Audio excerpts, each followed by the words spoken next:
ज़रा हटके में खुशामदीद। वसतुल्लाह ख़ान, ज़रार खोड़ो, शाहज़ेब जिलानी का सलाम कबूल कीजिए। 1 मई का दिन आज मज़दूरों का आलमी दिन, उसका सूरज ग़ुरूब हो गया। आज का ये दिन साहब लोगों ने छुट्टी करके मनाया।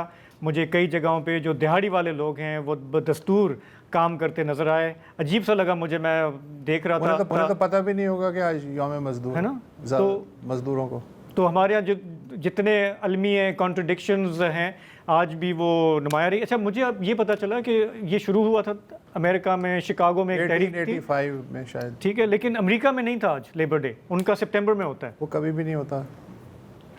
हाँ, उसकी एक वजह है, बताएं। क्योंकि इसकी एसोसिएशन हो गई कम्युनिस्ट रशिया के साथ। हाँ हाँ, तो इन्होंने कहा कि नहीं जी, अब मतलब रूस के साथ हम कैसे छुट्टी मना सकते हैं, तो इन्होंने अपना दिन चेंज कर वो दिया। वैसे अमेरिका वाले हर चीज़ अपनी अलग ही रखते हैं बाकी आपको दुनिया पता से। है फ्रेंच फ्राइज को फ्रीडम फ्राइज भी कर दिया था बीच में, तो हाँ, मतलब क्या बंदा क्या करे इनके बारे में। बिल्कुल हाँ। बिल्कुल। तो पब्लिक हॉलीडे था आज, जुमे का दिन भी था आज। आपका मगर दिन है। मज़दूरों को छुट्टी नहीं दी। मज़दूरों को छुट्टी नहीं मिली, मज़दूर हमें कोई फर्क नहीं पड़ा बॉस। कोई फ़र्क नहीं पड़ा। तो लेकिन आज आपकी कॉल्स का दिन है। हम कहेंगे, आप कहेंगे, हम सुनेंगे। पहली कॉल लेते हैं शारजा से। हमारे साथ हैं डॉक्टर अथर। सबसे पहले तो कल के प्रोग्राम के बारे से एक बात करूंगा शॉर्ट सी, जी। कि हम लोगों को चाहिए कि फरमाइशी टीके ना लगवाएं। खुद जाकर आवाम डॉक्टर को कहती है, डॉक्टर साहब वोल्टरिन लगा दो, एंटीबायोटिक टीका लगा दो। अगर आप ये कम कर देते हैं, आपकी देखिएगा कितने परसेंट सिरिंजेस और टीकों का इस्तेमाल कम हो जाएगा। बिल्कुल ठीक है, बिल्कुल ठीक है। दूसरी रिक्वेस्ट, डॉक्टर जफर मिर्जा भी यही बात कर रहे थे कल। सर नहीं, आवाम जो हम जो आम लोग जाकर रिक्वेस्ट करते हैं ना, दैट मेक्स वो भी यही कह रहे थे, कि एक पहलू ये भी है। बिल्कुल, वो आप वही बात कर रहे थे जो आप कर रहे हैं, और बिल्कुल आपकी बात दुरुस्त है। मैं थोड़ा सा पस मंजर बता दूं। कल हम प्रोग्राम में बात कर रहे थे कि हमारे यहाँ जो सिरिंजेस इस्तेमाल होती हैं क्लिनिक्स में, सरकारी प्राइवेट अस्पतालों में, और उससे जो बीमारियाँ फैलती हैं, और डॉक्टर साहब ने कल यही बताया कि मरीज़ भी लगवाना चाहते हैं, लेकिन उन्होंने ये भी कहा कि डॉक्टर्स भी प्रमोट करते हैं, बजाय इसके कि दवाई दें वो कहते हैं जी इंजेक्शन लगा दो तो तुम्हारा दर्द ठीक हो जाएगा। आप मेरी बात नहीं समझ सके, डॉक्टर करते होंगे, मैं नहीं कहता। हमारे लोग जाकर रिक्वेस्ट करते हैं, आते हैं पेशेंट सीधा, डॉक्टर साहब टीका लगा दो, फलाना टीका लगा दो। और बाकी डॉक्टर साहब ने अच्छी बात की थी। दूसरी मैं एक और चीज बात करना चाहूंगा जो इससे हटकर है, कि काइंडली कोशिश किया कीजिएगा कि जो भी मेजर न्यूज है ना, आपके पास अगर टाइम ना भी हो तो एंड में 2 मिनट में मेजर न्यूज को कवर कर लीजिए। कैसे होता है कि हमें आप पे इंतजार होता है कि आप एक ट्रस्ट वाली न्यूज देंगे, जब तक आपकी तरफ से नहीं आती हमें वेरीफाई नहीं हो पाती कि ये ट्रू है या नहीं है। अब पिछले चंद माह पहले हमारी सीएम साहिबा ने एक बहुत महंगा जहाज खरीदा। आई थिंक शी नीडेड, लेकिन प्रॉब्लम यही है कि कल को यही चीज इनको पड़ेगी। पिछले कोई घड़ी पड़ी है, इनके अब्बा जी को खाली अकामा पड़ गया था, इनको ये पड़ेगा, इन्होंने चले जाना है, फिर हमने भुगतना है, फिर हम इनके साथ होंगे। ऐसा बड़ा ठीक है, ठीक है। ये हमने क्या कवर नहीं किया था क्या? और उसकी कुछ मुझे तो याद नहीं पड़ता। तो चलें, ठीक है, आपकी बात आ गई कि मेजर न्यूज़ कवर करनी चाहिए। मसला सिर्फ यही होता है कि कभी कभी वक्त होता है कम, और हम अक्सर ये देख रहे होते हैं कि ऐसी खबर जो बाकी हर प्रोग्राम पे चल रही है, न्यूज़ में चल रही है, अगर हम उसमें कुछ मजीद ऐड नहीं कर सकते तो कभी कभी हम उसको फिर रहने देते हैं और कोशिश करते हैं कि ऐसे टॉपिक पर बात करें जो बाकी लोग इग्नोर कर रहे हैं। फैसला करना थोड़ा मुश्किल होता है कि मेजर न्यूज़ है कौन सी। हाँ, वो भी सब्जेक्टिव एडिटोरियल जजमेंट है ना। कभी-कभी। तो चलें, आपकी कॉल का शुक्रिया। आगे बढ़ते हैं। हमारे साथ हैं राहिल अशर साहब कराची से। जी अस्सलाम वालेकुम। अस्सलाम वालेकुम राहिल साहब, क्या हाल है आप लोगों के? ठीक ठाक है, शुक्र शुक्र। आप बताएं। अच्छा ज़रार भाई, अभी एक चीज डिफाइन करिएगा। आज लेबर डे है, तो मैं अभी एक चीज देख रहा था, उससे कहा जी लेबर का मतलब तो समझाएं। क्या लेबर वही होती है जो मजदूर होते हैं, जो मतलब राज मिस्त्री हो गए, या वो जो रोड पे काम करने वाले? उन्होंने कहा जी ये कैटेगरी है, पर दूसरे भी, आप भी तो लेबर में आते हैं, हम भी तो लेबर, आप भी तो अपना घर छोड़ के आते हैं काम करने के लिए। उससे कहा जी वो हम हैं, हम मार्केट में निकलते हैं, जैसे सेल्समैन हैं वो भी लेबर में आते हैं, जो मार्केटिंग करते हैं, जो दुकानों पे खड़े हुए हैं, जो बाकी और काम कर रहे हैं, जो मीडिया में आपके कैमरामैन हैं, जो आपके रिपोर्टर्स हैं, जो फील्ड में जाते हैं गर्मी में, सर्दी बारिश में, वो भी तो लेबर की ही जुमरे में आते हैं या नहीं आते हैं? मेरा सवाल ये है आज बस। जाहिर आते हैं। देखिए जो जो ट्रेडिशनल मीनिंग और लेबर और वर्किंग क्लास का वो ज्यादातर ब्लू कॉलर जिसको हम कहते फैक्ट्री हैं, ब्लू मजदूर। कॉलर मतलब आसान अल्फाज में जो मतलब मेहनत मशक्कत अपने हाथों से करते हैं, राइट। खेती बाड़ी करते हैं, फैक्ट्री में काम करते हैं, इसको जनरली ब्लू कॉलर तस्वर किया जाता है। लेकिन व्हाइट कॉलर हालांकि वो थोड़ी सी पे स्केल ज्यादा होती है, लेकिन ओवरऑल लेबर वर्कफोर्स की डेफिनेशन में तो आते ही आते हैं। तो ये तो मेरा ख्याल है कि बड़ी एक सिंपल बात है, सभी जानते हैं जी। मोहम्मद अकील हैं कराची से। अस्सलाम वालेकुम सर। वाह सर। अच्छा जी, मेरा सवाल सिंपल सा है। अभी लास्ट सम 3 ईयर से हमारी गवर्नमेंट जो है एक टैक्स उसके कलेक्शन का रखती है। अब वो शॉर्टफॉल हर साल होता आ रहा है, तीसरा साल कंटिन्यूस, अभी हमारा एंड हुआ नहीं है। आज ही से हमने रोना शुरू कर दिया, हमारा टैक्स कलेक्शन फिर इस बार टारगेट के ऊपर नहीं आया। ठीक है, अब मसले बताएं, अब ये सारा प्रेशर आपके और मेरे ऊपर आएगा कि सैलरी के ऊपर फिर कोई नया टैक्स लगा दिया जाएगा। पेट्रोल पे कोई नई लेवी या कोई नया नाम रख दिया जाएगा, जैसे आजकल वो मजाक में सुल्तान रही टैक्स चल रहा है। तो सर ये इस तरीके से हम लोग क्या कर रहे हैं? अब इनका पूरा जो ड्रामा होगा वो सारा ड्रामा आके पाकिस्तान का ईरान की जंग के ऊपर डाल देंगे हम सारा मलबा, इसके अलावा और हमारा कोई मलबा नहीं आएगा। सर इसके लिए कोई हमारे को सोल्यूशन तो होना इस मुल्क के लिए। मैं और आप क्या सिर्फ टैक्स देने के लिए दुनिया में आए, या पाकिस्तान में इसलिए हम खाली? जी ऐसा ही है, कुछ नहीं है सर, ऐसा ही है, ऐसा ही है। सॉरी रात को देने कुछ टैक्स लेने वाले हैं, कुछ टैक्स देने वाले हैं। दुनिया दो हिस्सों में तकसीम। हाँ, अपनी बात मुकम्मल कर लें जल्दी से। हो गई। सर मैं यही चाहता था सर कि हम टैक्स कलेक्शन अगर हम नहीं कर सकते, जिन लोगों को टैक्स कलेक्शन का टारगेट दिया जाता है उनसे सारी फैसिलिटी छीन ली जाए कि भाई आपको जिस काम की जगह आप उसमें फेल होगा भर जाओ। हाँ, लेकिन फिर वो बेचारे उतना भी टैक्स नहीं कलेक्ट कर सकेंगे जितना कर पा रहे हैं। सर चांस एवरीवन, हर एक को चांस मिलना चाहिए सर। अभी देखना कितने चैनल्स बन गए, सब एंकर्स को चांस मिल रहा है ना, इनको भी चांस मिलना चाहिए सर। ठीक है, तो ये सब कंपटीशन है सर मुल्क के जी लिए। बिल्कुल। वो एक्चुअली वो कहते हैं जो टैक्स कलेक्शन कहते हैं हमें नई गाड़ियाँ चाहिए, हमारे पास गाड़ियाँ नहीं, हम कैसे जाके टैक्स लें? तो उनको कौन सी गाड़ियाँ थी जो पिछले साल बहुत सारी लेके उन्होंने दी थी, वाइट कलर की, पता नहीं क्या सिविक थी या क्या थी, उन्होंने कहा जी आपको ये गाड़ियाँ देते हैं, अब आप जाके टैक्स कलेक्ट। आप एक गाड़ी नहीं बर्दाश्त कर सकते। हाँ देखें यार ज़रार साहब एक बात बताइए कि ट्रम्प साहब जो हैं, आज मुझे उन पे बड़ा वो तरस भी आया, कहने लगे यार ईरान ने जो तजावीज़ दी है मैं उनसे खुश नहीं हूँ। बिल्कुल खुश नहीं है ना, तो क्या करें? सॉरी जी, आपने देखा ट्रम्प साहब का बयान, कुछ तबसरा करेंगे? नहीं मैंने बिल्कुल देखा, मैंने एक और बयान भी देखा है अभी, ये जो पाकिस्तान के जो लैंड रूट्स हैं उसके बारे में भी किसी I think Indian origin American journalist ने भी उनसे पूछा कि जी ये आपको पता है? तो उसने कहा हाँ बिल्कुल मुझे पता है, और फिर रिवायती प्यार का इजहार किया फील्ड मार्शल साहब के साथ और शहबाज शरीफ साहब के साथ कि मैं बड़ी कदर करता हूँ पाकिस्तान के।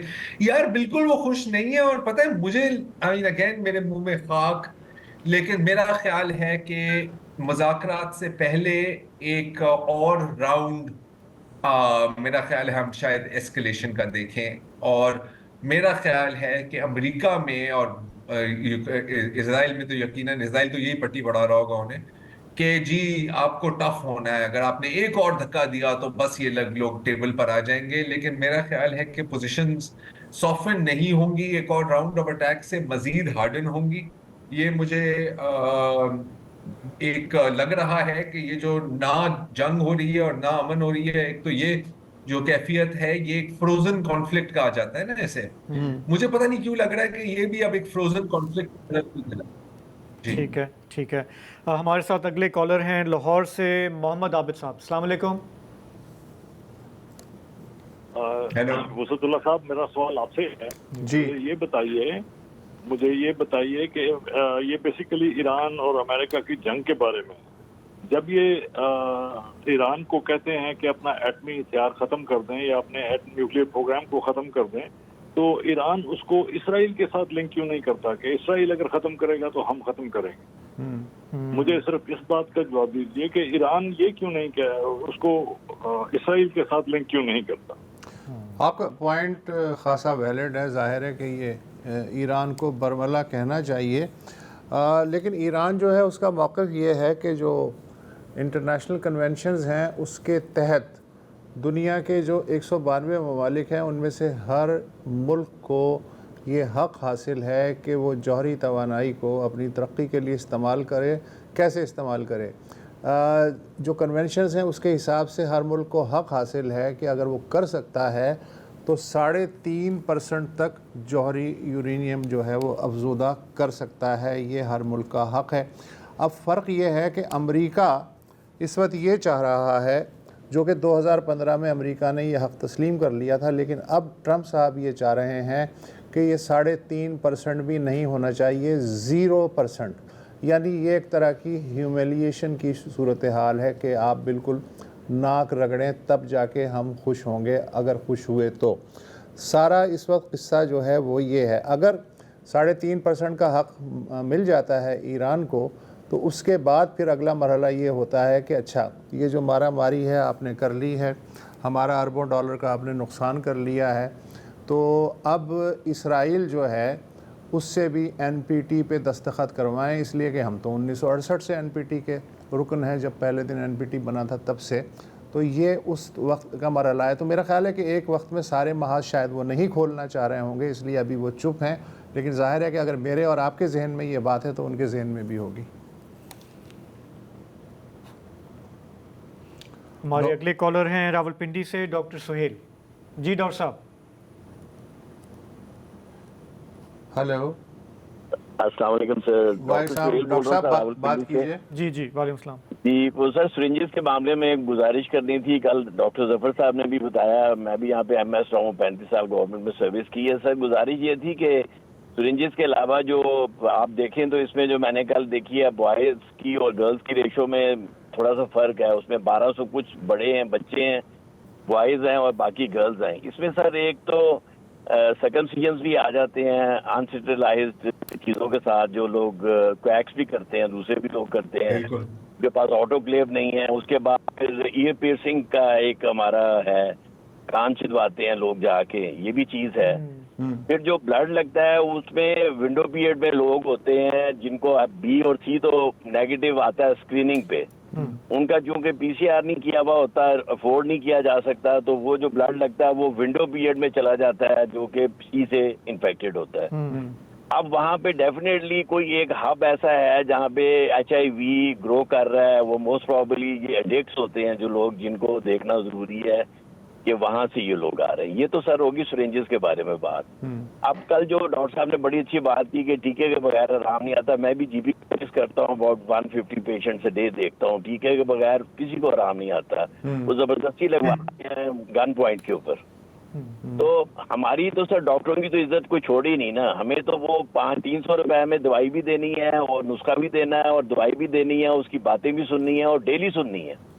जबकि अच्छा डॉक्टर साहब, मैं एक बात जानना चाह रहा हूँ। पिछले साहब जो थे डॉक्टर साहब, उन्होंने भी यही बात की, आप भी यही बात कर रहे हैं कि जी मरीज इसरार करता है, तो मरीज से कितने डॉक्टर कहते हैं कि भाई डॉक्टर तू है या मैं हूँ, तुझे टीके की जरूरत नहीं है, मैं नहीं लगाऊंगा। कितने % डॉक्टर ये कहते होंगे? जी सर ये सर उस वक्त होगा जब नुस्खे को इज्जत होगी। अभी तो आप देखें ना कि पंजाब में और बाकी सब गवर्नमेंट में जितने लोग भी हैं, हमारी मैडम बहुत अच्छा काम कर रही है माशाल्लाह, लेकिन वो कहते हैं दवाई मिली कि नहीं। दवाई को प्रायोरिटी है, डॉक्टर के नुस्खे को प्रायोरिटी नहीं है। क्वैक से मैं अब दवाई नहीं दूंगा तो मेरे से नेक्स्ट विंडो पे जो बैठा हुआ है अगली गली में, वो डॉक्टर दवाई, क्वैक या डॉक्टर उसको डॉक्टर या quack what ever it is, जब ओवर द काउंटर दवाई नहीं मिलेगी, जब बोर्ड बाजार नहीं होगा, जब आपकी वहाँ पे ओपन मार्केट पे होलसेल पे दवाइयाँ नहीं मिलेंगी, तो definitely then the patient has to search a prescription to get the medicine. अब मेडिसिन की अप्रोच, अगर एक क्वैक भी बाजार से खरीद के दवाइयाँ 1-1.5 लाख की होलसेल परचेज करके ले जाता है और डिस्ट्रीब्यूट करेगा, तो वो तो फिर सारी तरह की प्रैक्टिस करेगा। तो पहले डॉक्टर्स की इज्जत को बहाल करते, उसको अपने लूप में लेते, बनिस्बत इसके के लेडी हेल्थ वर्कर्स को बना लिया, फिर आप लेडी इंस्पेक्टर्स बना रहे हैं और वर्टिकल प्रोग्राम्स चल रहे हैं ना हेल्थ में। तो डॉक्टर जो था GP उस यूनियन का, काउंसिल का, जैसे NHS में है या आगे पीछे, उसको तो स्टैब्लिश किया ही नहीं। नुस्खे की इज्जत को तो कंसीडर ही नहीं किया गया और दवाई की अप्रोच हर एक तक पॉसिबल हुई, जिसकी वजह से ये मरीज अपनी मनमानी करता है। अगर आप इंग्लैंड चले जाएं तो यू कैन नॉट गेट। जी बिल्कुल ऐसा ही है, वहाँ तो ओवर द काउंटर सवाल ही नहीं पैदा होता। ये आपने अच्छा नुक्ता उठाया कि कम से कम अगर यही सख्ती हो जाए, यही लागू हो जाए कि खुली दवाई नहीं मिलेगी, कि मरीज़ गया उसने कहा जी फलानी दे दो फलानी दे दो दवाई, ऐसा नहीं है। अगर सिर्फ इसी को काबू पा लें तो फिर लामहला लोग डॉक्टर से लिखवाएंगे। फिर डॉक्टरों की जिम्मेदारी है कि वो सेल्स एजेंट का काम करते हैं, मल्टीनेशनल जो कंपनियां हैं फार्मास्यूटिकल, या अपने ज़मीर के मुलाजिम। नहीं, आई एम सॉरी, मैं ये डॉक्टर साहब की बात मैं नहीं समझ पा रहा कि मरीज़ जो है वो किस तरह से डिक्टेट करे या ज़बरदस्ती आपको बोले कि मुझे ये दें। मतलब आपका एक प्रोफेशन है, आप अगर नहीं समझते कि मुझे ये दवाई देनी चाहिए तो आपको इनकार करना चाहिए। आप ये नहीं कह सकते कि मैं मरीज़ से दबाव में आके मैंने उसको इंजेक्शन लिखा है या किया है। मेरे हिसाब से that's not a good enough justification. तो आई एम वेरी सॉरी, मैं इसको बाय नहीं करता। मैं आपकी बात समझ रहा हूँ कि हमारे यहाँ लोग अग्रेसिव हो जाते हैं डॉक्टर्स के साथ, लेकिन you have to hold the line. अगर आपने दबाव में आके आपने नुस्खे निकले हैं तो फिर आप डॉक्टर तो ना हुए ना, फिर मतलब फिर तो ये कुछ और है। आई थिंक जिम्मेदारी डॉक्टर्स को लेनी पड़ेगी। सॉरी, हमें क्या ब्रेक की तरफ जाना है? जरार कुछ कहना चाह रहे हैं? जरार? नहीं, मैं बस आपकी बात में इजाफा करना चाह रहा था, लेकिन कोई ऐसी इंपॉर्टेंट बात। अच्छा चलें, तो फिर एक ब्रेक ले लेते हैं, वापस आते हैं, आपकी मदद लेंगे। Welcome back. और हमारे अगले कॉलर हैं नईम एजाज साहब कराची से। अस्सलाम वालेकुम नईम साहब। जी वालेकुम सलाम। अच्छा, मेरा सवाल तो दूसरा है, लेकिन ये जो सिरिंज वगैरह के हवाले से बात हो रही है डॉक्टरों की, तो माजरत के साथ मैं ये कहूँगा कि डॉक्टर जो है, अब ये कोई ऐसा पेशा तो नहीं है जिससे कोई अच्छे की उम्मीद की जाए, या वो अल्लाह को राजी करने के लिए थोड़ी काम कर रहे हैं। जिस तरह डॉक्टर हैं, जिस तरह कुछ एंकर हजरात हैं, माजरत के साथ जिस तरह पॉलिटिशियन है, जिस तरह वजीर है, यहाँ पे अभी आप ही किस चैनल पे एक प्रोग्राम में हुआ था जो तौसा में इसी तरह की सिरिंज लगने से बीबीसीआई ने जो रिपोर्ट दिखाई थी, जिसके बाद हुआ। तो दुख की तो बात यह है कि बीबीसीआई प्रोग्राम करता है, हमारे यहाँ किसी को पता ही नहीं है क्या हो रहा है। बड़ी माजरत और दुख की बात है। सबको पता है तो मामूली जी वो कुछ हमारे सबको पता है। अच्छा, पता है। हाँ, लेकिन जब बीबीसी रिपोर्ट करता है तो हम जाग जाते हैं ना। नहीं तो देखिए, रत्तो डेरो वाली जो खबर है वो क्या बीबीसी या न्यूयॉर्क टाइम्स ने तो नहीं ब्रेक की थी ना यार, ना ही नेशनल हॉस्पिटल की जो खबर थी वो भी ये ब्रेक की थी। ये इनिशिएटिव लिया और चैनलों पे तो उसकी रिपोर्ट तक नहीं चली सर। नहीं, रिपोर्टें तो चली है सर, मैंने ऐसा तो नहीं है, रिपोर्टें तो चली, मैंने देखी है, मैंने कई चैनल्स पे देखी है। हाँ, ये आप जरूर कह सकते हैं कि शायद उतनी नहीं चली जितनी चलनी चाहिए थी, या इसको इतना रिइंफोर्स नहीं किया गया, लेकिन मेरा ख्याल है कि इस तरह की स्टोरियों को कवरेज तो जरूर मिलती है, ऐसा भी नहीं। ठीक है, हो सकता है मेरी नजर से ना गुजरा हूं मैं इसको। 24 घंटे बंदा हर चैनल तो नहीं देख सकता ना सर, वो तो नामुमकिन है। अच्छा, मेरा सर माजरत के साथ मेरा कहने का मेरा मतलब ये है कि 500-600 बच्चों को एड्स हो जाती है जाली गलत सिरिंज की वजह से। अच्छा कुछ लोग जो है वो जाली दवाइयों से मर जाते हैं, 2-5 हजार जाली दवाइयों से लोग मर जाते हैं। कुछ ऐसी पॉलिसी है, लेकिन ये तो चलता रहेगा और अल्लाह ताला हमें अकल दे और हम इन चीजों से बचें। मेरा मेन सवाल ये है कि आज हमारे ताल्लुकात अमेरिका से इतने अच्छे हैं कि शायद ही मैंने तो इससे पहले कभी नहीं देखे। ट्रम्प साहब सुबह उठते हैं तो हमारी तारीफ करते हैं, हमारे फील्ड मार्शल और प्राइम मिनिस्टर की, पाकिस्तान की, और दुनिया में जो डिप्लोमेटिकली जो हमारे लिए बेहतर हुआ है। क्या हम उनसे इतना सा काम नहीं ले सकते कि हम ईरान से पेट्रोल ले लें? क्या वो हमको इतना रिलीफ नहीं देगा? ट्रम्प साहब इतना रिलीफ नहीं देंगे? तो हम ले तो रहे हैं ना हमारे सर। पे भी कुछ अल्लाह की रहमतें नाजिल हो। हम इतने करीब हैं। वो अभी भी थोड़ी देर पहले जो प्रेस कॉन्फ्रेंस की उसमें भी माशाल्लाह अल्लाह की तरफ से हुआ कि उन्होंने हमारी मुल्क की तारीफ की, हमारे दोनों बड़ों की तारीफ की। तो क्या वो हमें इतनी इजाजत नहीं देगा कि हम ईरान से जो है 2 पाइप लगाएं कि 400 की जगह हमें भी 50-100 रुपए में मिल जाए पेट्रोल? ये मेरा मेन सवाल है हजरत। ठीक है, बिल्कुल ठीक है। तो बस दुआ करें, जो हम कोशिशें कर रहे हैं वो कामयाब हों, तो पाइपलाइन भी खुल जाएगा, गैस लाइन भी खुल जाएगी इंशाल्लाह, और बेहतरी होगी हमारे यहाँ। लेकिन अभी हम इन द मिडल ऑफ एक सिचुएशन है ना, तो उसमें शायद अभी इजाज़त ना मिले, लेकिन अभी हम बतौर सालिस काम कर रहे हैं। सालिस को गैर जानिबदार रहना चाहिए, अपनी ज़ाती फरमाइशें बात के लिए उठा रखनी चाहिए। बहरहाल बात आपकी ठीक है, हम भी यही चाहते हैं कि इजाज़त मिल जाए। अब्दुल जब्बार साहब हैं साहिवाल से। मैंने सर शाहजेब साहब से बात करनी है। जी मैं हाजिर हूँ, बताएं। शाहजेब भाई, मैंने कहना है कि यार ये देखो मुल्क के हालात ऐसे हैं, अब जंग लगी है इधर, 2-2.5 माह हो गए, तो जंग का माहौल बना हुआ है, महंगाई बहुत ज्यादा है।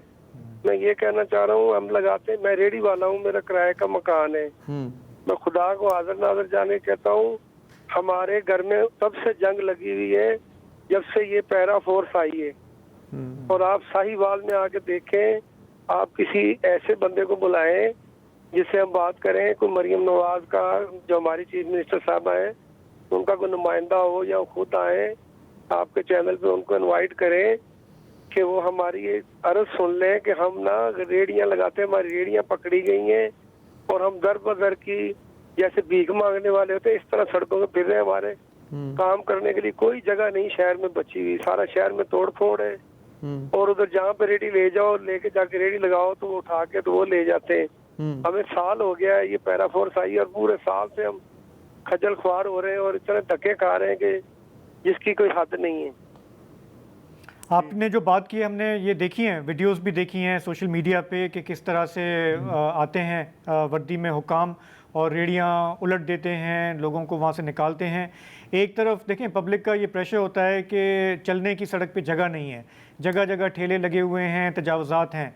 दूसरी तरफ जब ये ऑपरेशन हम होते देखते हैं तो जहन में ये बात आती है कि जब आपको वहाँ से हटाया जाता है तो क्या कोई मुतबादिल जगह दी जाती है? ज़ाहिर है नहीं, इसीलिए आपका जो रोज़गार है वो इससे अफेक्ट होता है। तो साहिवाल में भी आप इसी तरफ निशानदेही कर रहे हैं ना, ऐसा ही कोई ऑपरेशन साल पहले हुआ होगा।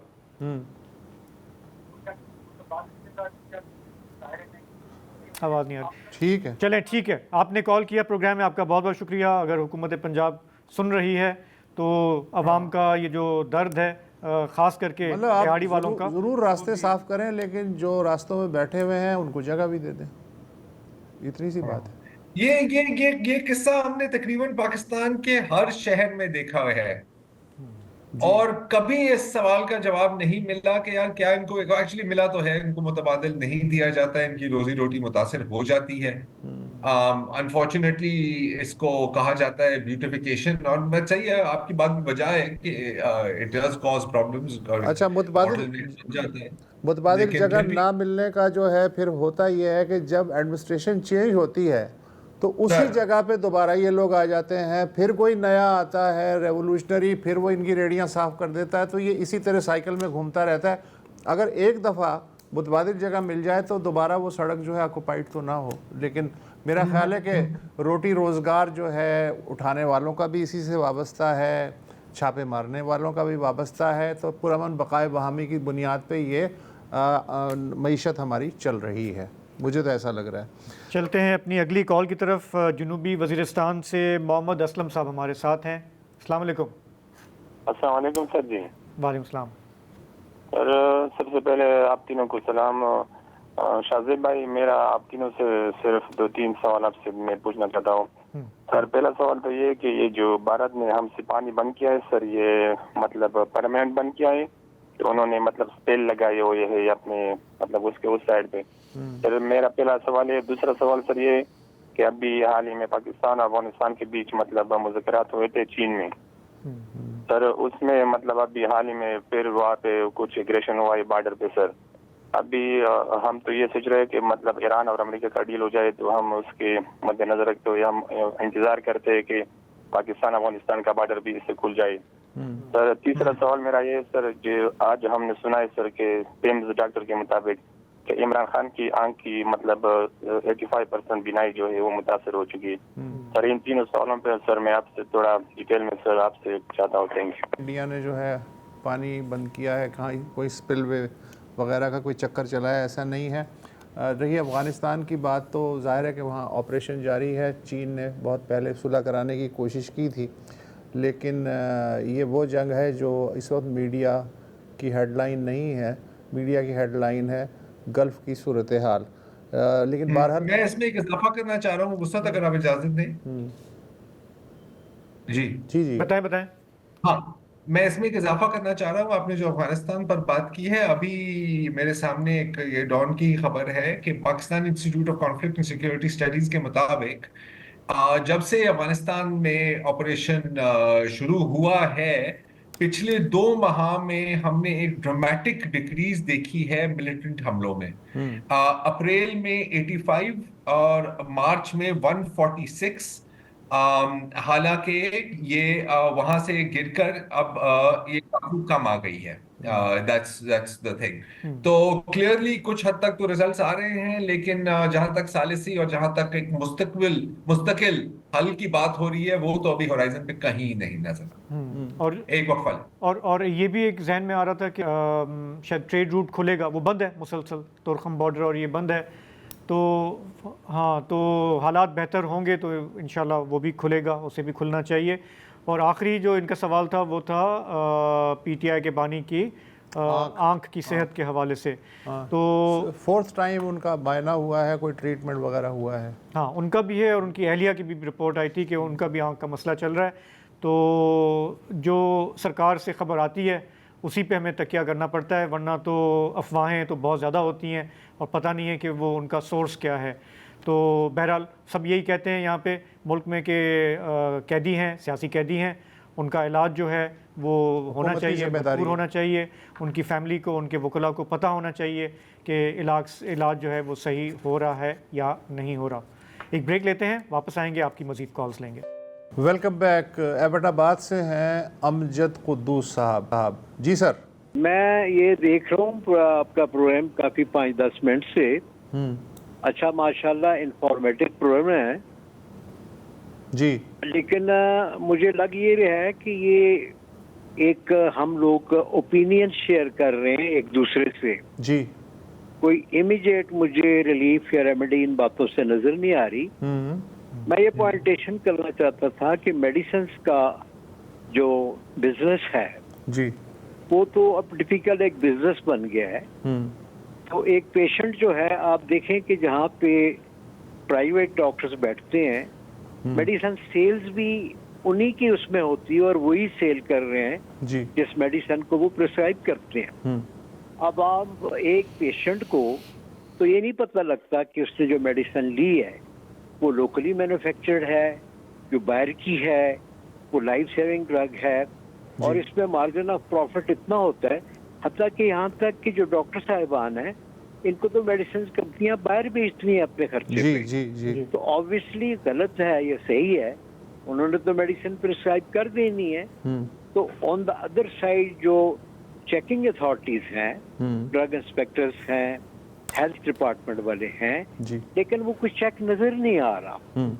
तो इसमें डॉक्टर साहब कोई ऐसी सजेशन, कोई ऐसा प्रपोजल कि लोगों को ये सेफ्टी मिले, क्योंकि इसमें तो डायरेक्ट लाइफ इन्वॉल्व होती है जी। तो थोड़ा सा इस चीज को अगर आप थोड़ा सा बता दें। कितनी दफ़ा करें सरकार, पाकिस्तान 14 अगस्त 1947 को कायम हुआ था, तब से लेके आज तक 20 रिपोर्टें बन चुकी हैं, हज़ारों रिकमेंडेशंस हो चुकी हैं, कमीशन और कमेटियां बन चुकी हैं, लेकिन मामला जो है वो मुसलसल संवरने की बजाय डबल ट्रिपल रफ्तार में बिगड़ता जा रहा है। और मैं तंग आ गया हूँ इस लफ्ज़ से कि अवेयरनेस फैलाई जाए। कितनी अवेयरनेस फैलाई जाए? अवेयरनेस से जो है सेहत का कोई भला नहीं हो रहा, तालीम का कोई भला नहीं हो रहा।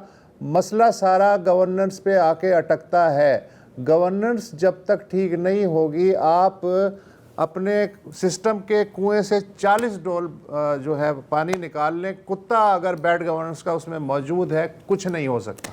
बिल्कुल, ये है मेरा। और इसके साथ मैं एक इजाफा कर दूं कुद्दूस साहब कि मेरे ख्याल है शायद पिछले साल की बात है शाहजेब और वसत, कि एक बहुत ही तफसीली इन्वेस्टिगेशन की थी कुछ लोगों ने, मेरे ख्याल आगा खान यूनिवर्सिटी के साथ वो मुंसलिक थे, और इस पर हमने काफी डिटेल कवरेज की थी, एक बार नहीं लेकिन कई बार। अब उसका क्या रिजल्ट निकला ये हम आपको नहीं बता सकते, क्योंकि मैंने नहीं ख्याल कोई रिजल्ट निकला है।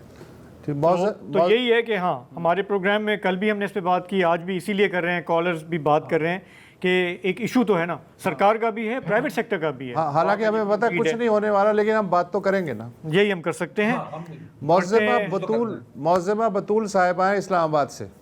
मेरे आपसे 2 क्वेश्चन थे रिलेटेड टू करंट अफेयर्स। जी। वो ये पहला सवाल है कि जैसे कि हम सब ने देखा कि जो मुत्तहिदा अरब अमारात है उन्होंने ओपेक का जो अलायंस है उससे विड्रॉ किया है, उससे वो पीछे हट गए हैं।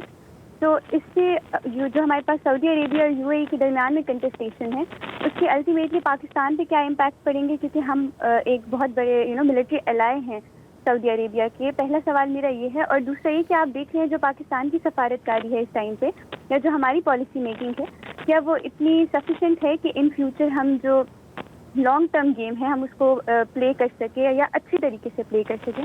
तो इस कॉन्टेक्स्ट में अगर आप जवाब दे दें। Thank you so much. हाँ ओके, तो पहला मैं टैकल कर लेता हूँ मुत्तहिदा अरब अमारात और सऊदी अरब।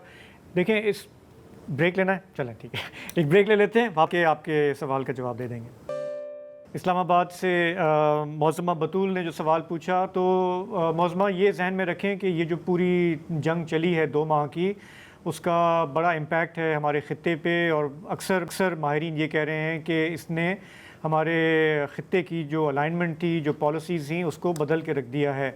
और अब हमने देखा इसके नतीजे में कि हम तो सऊदी अरेबिया के साथ एक डिफेंस पैक्ट में हैं, हम उनके करीब हैं, वो हमारी मदद करते हैं पैसे के लिहाज से, माली इमदाद के लिहाज से और सिक्योरिटी के लिहाज से हम उनके साथ ताउन करते हैं। मुत्तहिदा अरब अमारात के साथ भी हमारा पुराना रिश्ता है, कुर्बतें हैं। उनसे जो हमने पैसे लिए थे वो हमने उन्हें वापस किए हैं। उनकी पॉलिसीज़ में कुछ बदलाव नज़र आ रहा है। वो ख़ित्ते में इस वक्त जो हुआ है, जिस तरह से ईरान ने उन पे हमले किए हैं, वो अपनी सिक्योरिटी को, अपनी इकॉनमी को रीथिंक कर रहे हैं। इसका मतलब ये नहीं कि हमारे उनसे रिश्ते ख़त्म होने जा रहे हैं या ऐसा कुछ है, उनमें कुछ तब्दीली आ रही है। लॉन्ग टर्म का आपने ज़िक्र किया, तो उसका दारोमदार ये है कि इस वक्त जो हम रोल प्ले कर रहे हैं सालसी का, हमारी उम्मीद ये है कि अगर हम जंग रुकवाने में, ख़त्म कराने में, अमन कराने में हम कामयाब होते हैं तो उसका फ़ायदा पूरी दुनिया को होगा, हमको भी होगा। ईरान से हमारा जो एनर्जी के रास्ते हैं वो खुलेंगे, चाहे वो गैस पाइपलाइन हो, चाहे वो ऑयल हो, और पीस के डिविडेंड्स जो हैं वो जहाँ पूरे ख़ित्ते को मिलेंगे वो हमें भी मिलेंगे। लेकिन ये कोशिशें अभी जारी हैं। ट्रंप साहब की तरफ से आज भी बयान आया, वो सराहते हैं हमारी कोशिशों को। हमें दुआ करनी चाहिए कि ये कोशिशें कामयाब हों। हम आगे बढ़ते हैं अपने अगले कॉलर की तरफ। खुशाब से हैं शरीफ मलिक साहब। अस्सलाम वालेकुम। यौम मई है, मजदूरों का दिन है, तो मैं उस हवाले से बात करना चाह रहा था।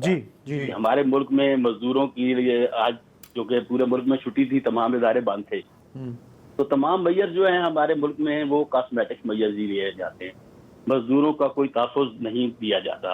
अभी आपको एक रेडी वाले ने कॉल किया है, उसने बताया कि उसके साथ क्या असर हुआ है। जी, ठीक है ना।